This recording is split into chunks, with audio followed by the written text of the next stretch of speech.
Do you know the common denominator of your body's response if you were in any one of the following situations? As you return home from a day's work, you learn that you just won a prize of 1 lakh. Your boss called you in and congratulated you. You were promoted. You received a letter stating that you got the job you had always wanted. Your thesis advisor called you to let you know that your PhD thesis was accepted by the postgraduate committee. All pleasant. And now, something not so pleasant. As you return home, you learn that a member in your immediate family just had an accident. Your boss called you in and fired you. You received a letter stating that you were not qualified for the job you applied for. Your thesis advisor called you to let you know that your PhD thesis was not acceptable. What a difference. However, your body will react to all these situations in a nearly identical manner. Most likely, your heart will beat more rapidly and your blood pressure will rise. This response was first described by Dr. Kennan of Harvard Medical School in the United States as an emergency reaction, which we now call fight or flight response. We may also call this response stress, since, as Dr. Selye of the University of Montreal suggests, stress is the non-specific response of the body to any demand made upon it. Stress, in this sense, cannot be avoided. However, there is an unpleasant aspect of stress. We may call it distress. We may call it tension. In our age of anxiety, we all experience tension. Modern living and environmental conditions perennially put demands on our body, mind, and spirit. Tensions build up, not only in our nervous system, but in each and every organ of our body. These tensions accumulate over the years. Dr. Benson of Harvard Medical School suggests that these tensions can cause high blood pressure, heart attacks, and strokes. It has long been established by the work of late Dr. Dunbar of Presbyterian Hospital in New York that emotional conflicts and tension can cause bodily diseases. In their book entitled Stress, Walter McQuaid, the winner of an award from the American Heart Foundation, and his novelist wife, Anne Eichmann, say the following. Over the course of time, medical science now tells us the accumulated effects of stress. Frustrated physical reactions damage the circulatory system, the digestive tract, the lungs, the muscles, and the joints, and hasten the general process of aging. We don't catch migraine or coronary disease, or perhaps even cancer.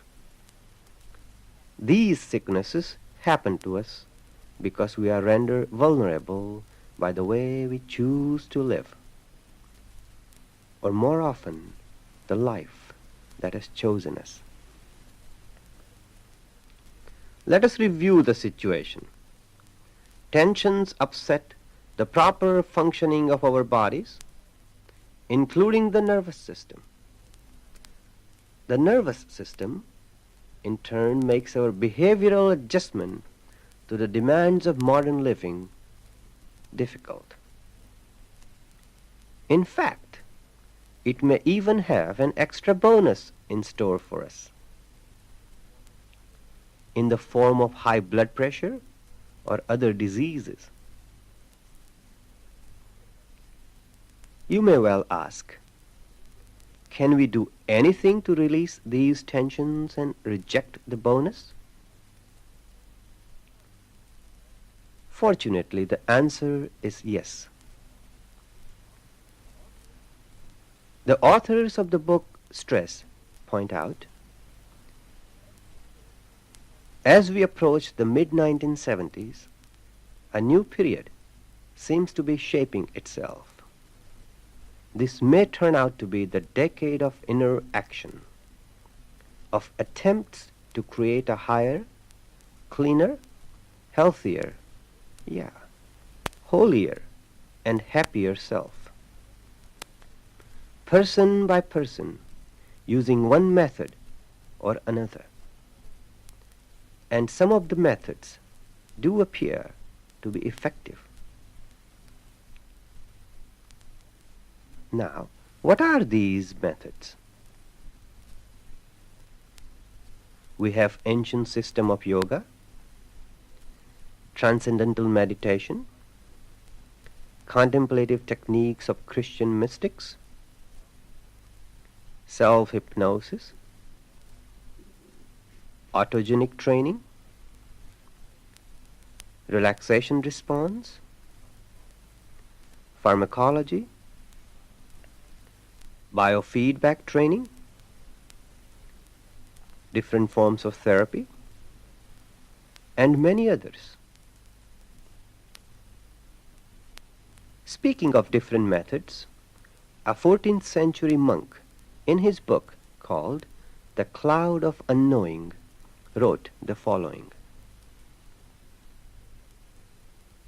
And if you think that the labor is great, then you may seek to develop special ways, tricks, private techniques, and spiritual devices by means of which you can put other thoughts away.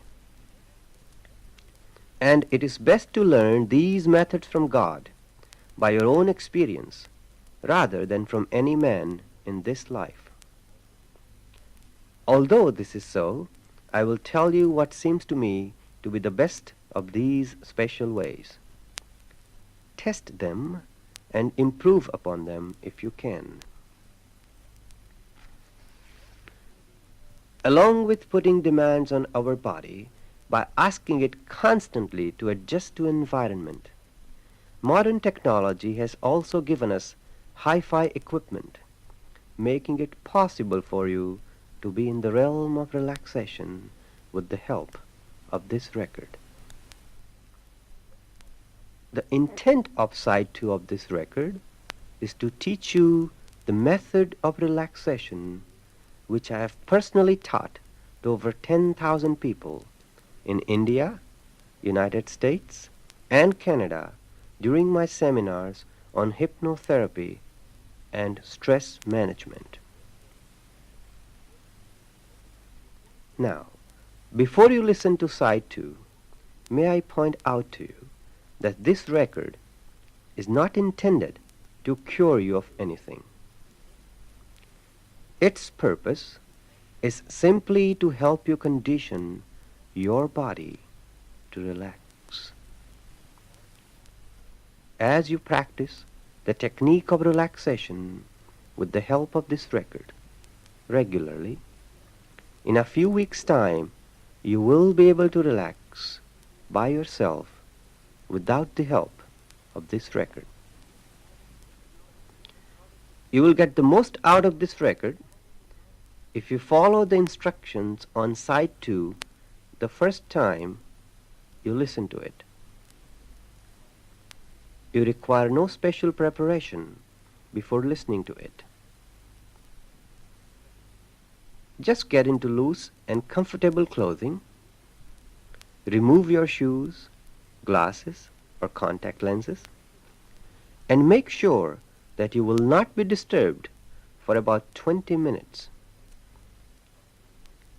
While you are learning to relax, I suggest you practice it at the same hour every day.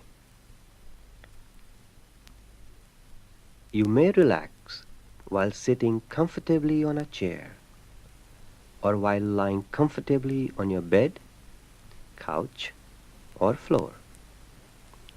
Just make sure that your legs, ankles, and arms are uncrossed. Let me point out to you that throughout the period of relaxation, you will be fully aware of your surroundings, and you will be fully conscious of all the sounds around you. During the relaxation period, if some thoughts come to your mind, let them come and go. There is no need to stop them. Remember the law of reverse effect. The harder you try to do something, the more difficult it becomes. Let me explain. Think of the times when you forgot a name or a dream. I'm sure the more you tried to remember it, the harder it was. And then, when you were busy doing something else, the name or the dream suddenly came to your mind. Now, the same goes for your thoughts. The harder you try to stop them, the more difficult it is. Similarly, while listening to side 2 of this record, the harder you try to relax, the more difficult it is. Conversely, when you stop trying, relaxation will come as carelessly as if it had never been invited. And soon you will experience a hush of peace. With regular practice, you will experience a calmness and serenity throughout the duration of this record. And when you have mastered the art of relaxation, you will be able to relax anytime, any place, without the help of this record. And now, as you turn the record over, I invite you to the realm of relaxation.